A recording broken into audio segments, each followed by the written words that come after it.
This right here is the 2018 Mercedes-AMG G63. That's right, the iconic Geländewagen or G-Class reimagined for the modern day.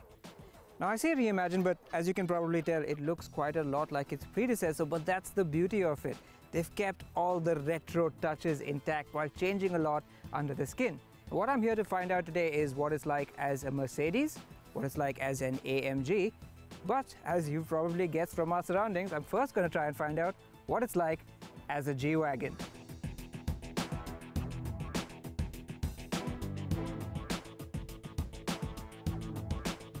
Now, I'm not going to be doing any serious off-roading today, stuff like rock crawling and things like that, although I'm sure this car would be up to the task. Its predecessor certainly was, and Mercedes claims it's even better off-road now. What I have with me instead is this small little rally stage, and it's not just any rally stage. This is Gaurav Gill's rally park just outside of Delhi. He's been kind enough to let us use it for the day and put the G63 to its paces. Yes, today it's a little bit overrun with foliage from a slight lack of use, but it's perfect for the G63, which is just towering over everything and smashing this track into submission. Well, what about the car then? What's really impressive is that it's doing so well despite being in full AMG spec with the optional 22-inch wheels. Of course, there is also far more hardware here than I would ever need. It does return with 3 lockable differentials, 3 front, rear and center. But of course, I'm not going to need any of those today. But I've tried them on the old car and they are superbly effective at getting this car unstuck. The new G does get off-road modes tailored to different terrains, but it's just so mechanically capable on its own, I can't imagine why you'd ever need to use them. I could play around here all day quite honestly, but while this new G63 makes for an incredibly fun toy on an empty dirt track, there's quite a bit more to it. Now Mercedes tells us this new version of the G-Wagon is far more usable and comfortable out on the road than its predecessor, and there have been many improvements towards that goal. However, while it is better than before, it's still not perfect and you will have to make a few compromises. For instance, though there is adaptive suspension and I do now have it in comfort mode, it is still a very rough ride as you'd expect from a ladder frame chassis car like this. Also not helping things here are the optional 22-inch wheels, but would you sacrifice them? No, I think they're just too stylish to forego. If you want ride comfort from your Mercedes-AMG SUV, you're better off with a GLE or a GLS. And it's a similar story with the handling. Yes, this may be the AMG version of the Mercedes G-Wagon, but it's still a G-Wagon at the end of the day, so handling really isn't one of its strengths. As with most ladder frame SUVs, it has a high center of gravity and its tall, boxy proportions don't help in this department. There's loads of body roll in any of the driving modes and the steering has a lot of heft to it, which is nice, but it still feels a little bit too weighty in everyday use. Now, as with the previous car, Mercedes only sells the G-Wagon in India as a 63 AMG. But unlike the previous car, this one uses a brand new 4-litre twin-turbo V8, the same one you see in all the other 63 AMG cars on sale right now. Power and torque are both up. It now makes 585 horsepower and 850 Newton meters of torque. And you'll need all that torque in a car this big and heavy. This SUV weighs over 2.5 tons. So, what does all that power and torque feel like in a big, boxy SUV like this? Well, I've come to a slightly abandoned bit of road right now to find out. Left foot on the brake, build up the revs, and let's go! Whoa!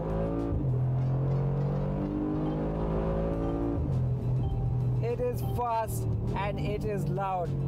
Imagine a brick being shot out of a cannon. That's what it feels like. What a ridiculous car. And I mean that in the best possible way. And then there's the noise of the thing. Of course, all AMG V8s have historically sounded good. But in the process, there is one more rather alarming thing I've discovered about this car. It's fitted with a speed warning system that can't be turned off. No! It beeps once at 80 kilometers an hour. And once you cross 120, it beeps incessantly. I don't know if you can hear that, but it's annoying. As you may know, this is a system that will become mandatory in July 2019, and it's meant to curb speeding by irritating you into slowing down. It even stops music playback. And while it might actually end up being effective, it just seems ridiculous on a 585 horsepower performance car. But you don't have to be tearing around at high speeds to appreciate the appeal of the G-Wagon.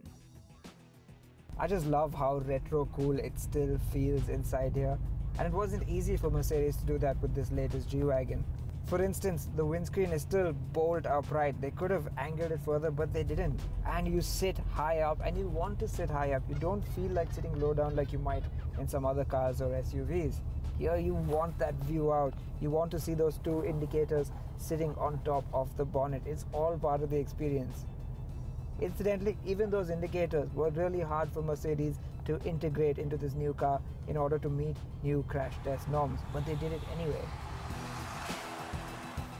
But even though everything is still wonderfully classic and retro, there is a bit of a modern air to it now. For instance, these seats have a wide array of adjustment, plus they're heated, cooled and massaging. They even have active bolsters that hug you in the corners. It's really nice. Very AMG, but also very, very Mercedes, very comfortable, very luxurious.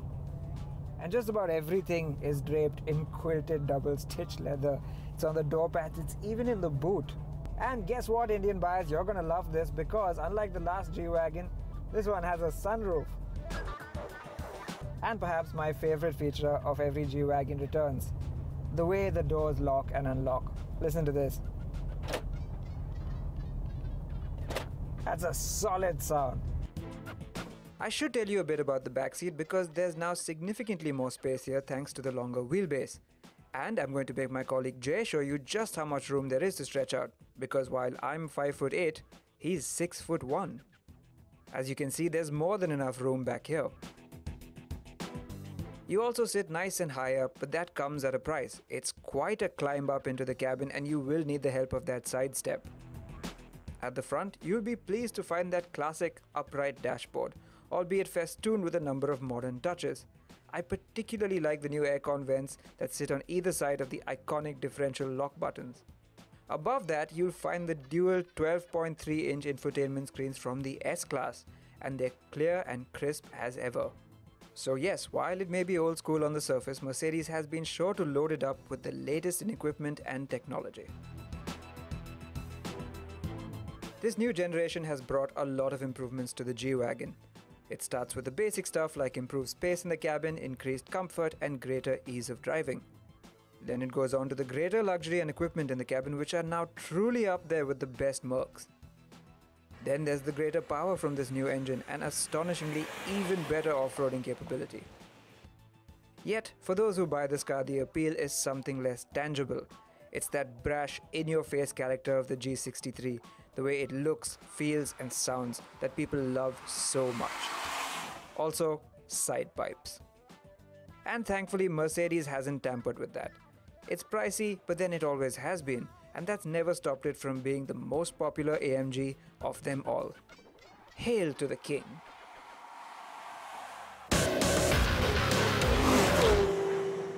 "2018 has been quite a year for 125cc scooters. The year started with sporty offerings like the TVS Ntorq 125 and the Aprilia SR 125. Later we got the maxi scooter style Suzuki Bergman Street, and now we have this, the Hero Destini 125. The new scooter is an important product for Hero as it makes its debut in the 125cc scooter space. And as expected from the brand, it's a family-oriented scooter which should appeal to the masses. So has Hero got it right in its first attempt with the Destini 125? Let's find out. The Destini 125 is being promoted as a family scooter and it thus adopts a conservative styling theme. The basic design of the new scooter is similar to the Duet 110. However, the 125cc offering differentiates itself with a slightly curvier apron that has a large chrome strip running below the turn indicators. Keeping with the simple theme, the handlebar mounted headlight is a conventional halogen unit and not LED powered. The dual-tone textured seat looks and feels good, while the accentuated taillight has been carried forward from the Duet. Black alloy wheels add a touch of sportiness, but the rather large exhaust muffler sticks out and doesn't flow well with the design. The Destini 125 features a semi-digital instrument console with a digital readout for basic information like fuel level, trip log and the odometer. There's a side stand down indicator, which is a useful addition.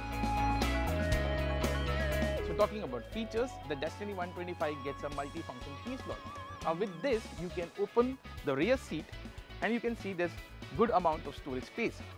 USB charger comes as standard on the top end variant, and it also gets an LED boot light, which should be useful. The Destini gets a touch of premiumness in the form of 3D badges, while fit and finish levels are impressive with tight panel gaps and rich paint quality. The scooter has been shot with metal body panels, which many customers seem to prefer. Switchgear quality is average, and the Destini 125 also features a pass light switch. It's available in two variants, and the base LX variant misses out on dual texture seats, alloy wheels and chrome garnishes on the apron. Overall, the Destini 125 isn't a scooter which will turn head, since the safe styling is meant to appeal to the masses.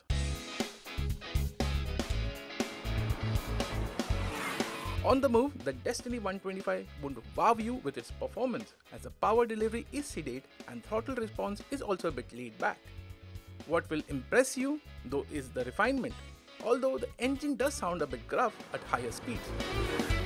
On the few open streets we could find during our test ride, the engine was able to cruise at speeds between 65 to 75 km per hour without any effort. It's also the first scooter in India to feature start-stop tech. The i3's tech is similar to the one seen on Hero commuters. Once the scooter comes to a halt, the system cuts off the motor automatically.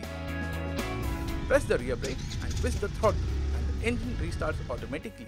The tech works efficiently and is easy to use. Talking about fuel efficiency, Hero claims 51.5 km per litre air-ride tested figure for the Destini, which is respectable.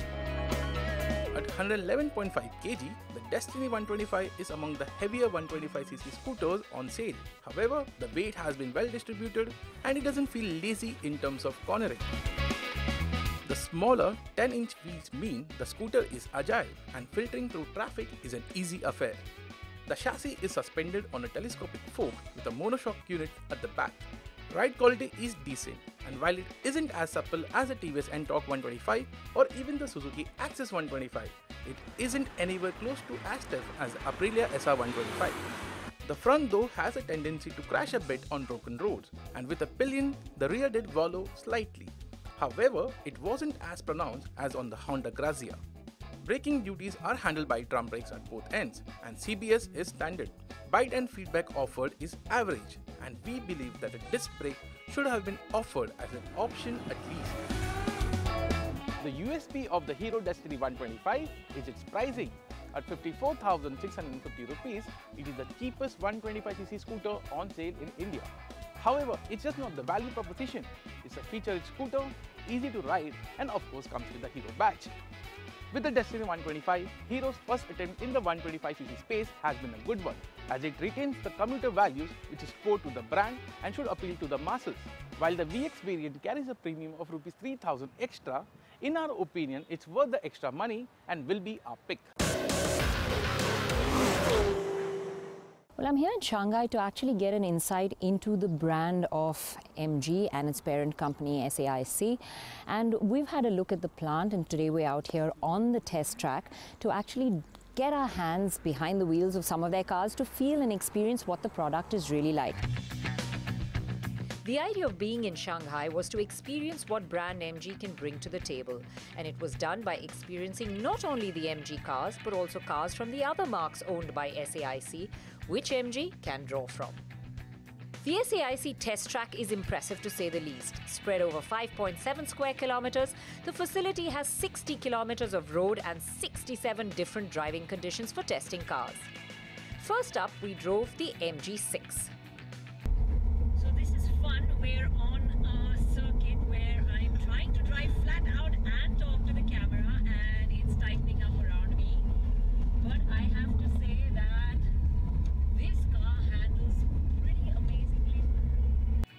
Although the steering wasn't completely feelsome, it was pretty quick to react, and the car darted through the course with a reassuring ease. This is a hybrid. I have to say I've given it a try around the track and it is pretty darn good. Performance, tick. Handling, tick. So it is ticking all the right boxes. But now let's get a closer look at the car and at the quality that MG also offers. Let's take a look around the car. Styling is definitely modern, and finish across the car is up to the standard we've come to expect.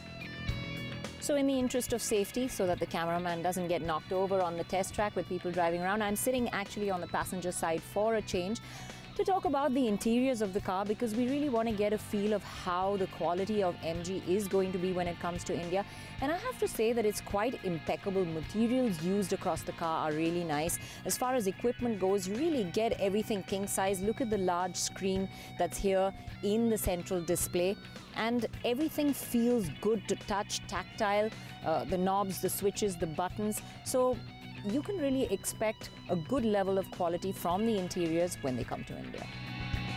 Up next, we took a look at Marvel X, SAIC's all-electric vehicle that boasts of a lot of features, including semi-autonomous driving. Okay, so what we're going to test now is the autonomous driving.